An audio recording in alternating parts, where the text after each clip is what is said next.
Good afternoon. My name is Mr. Roberson, and I'm a 6th grade math teacher. And I have an activity where a student will describe the impact of inserting or deleting a data point and what type of impact that it has on the mean and median of the data set. Now, the title of the activity is called Found in View, where I took my student ages and I had them write in order from least to greatest. Now, in my class, I do station teaching where I split my class in half. So in this particular group, we have a total of 9 students. And from there, I had them find the age, the mean age of their group and the median age of their group, which is something we did in prior weeks. So this part was more review. But then when we get down to question number 4, I threw a curveball at them. I asked them, how do you think the mean and median age will change if they inserted my age, which is 36? I'm not ashamed to say it. So from there, I had them actually write down what they're thinking. Because in math, kids get caught up in trying to get the correct solution all the time, where I'm just trying to emphasize, I just need to know your thinking. What do you think will happen? How will the mean and median change, or will it change if we insert my age? And next, we went to question number 5, where they had to actually find that change, where they wrote down the original mean of their regular group, and then the mean with my age included. And they also did that for the median. And after they worked that out, we continue where I asked them, was your thinking correct in question 4 for the results of this question? So they had to refer back to question number 4, and they had to analyze their own thinking. And of course, if their thinking was contrary to what we got, they made changes on their worksheet. Then I threw another curveball at them. I had them delete my age, and then they added 5.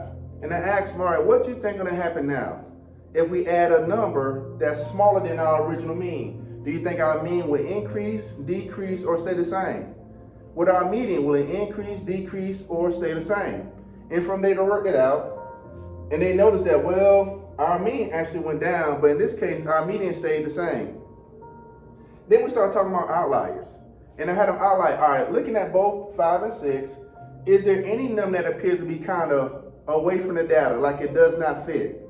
And after they discussed in collaborative learning, they mentioned, well, 36 definitely doesn't fit with this data, and 5 really doesn't fit when you look at the other ranges that we have, where 10 through 12 are more clustered together. And I said, exactly, when you're dealing with outliers, that can have a huge impact. And then when I said the word impact, I asked them, so do you think our outlier had more of an impact on the actual mean or median in 5 and 6? And obviously, it had more of an impact on finding the mean. And from there, that created more discussion. When I asked Mara, when we're dealing with measures of center and we have an outlier, you want to choose the best measure of center that have the least amount of impact. So which one has the least amount of impact? Well, the median, because it's not as impacted as much as the mean. And at the bottom, I gave them some notes, because actually, believe it or not, these are notes where I don't have kids just memorize. I have them kind of construct, build, and develop things on their own so they can understand what's really going on. So it's not necessarily me telling them, it's me kind of guiding their thinking, promoting a positive learning environment, promoting creativity, and once again, promoting and pushing their thinking forward.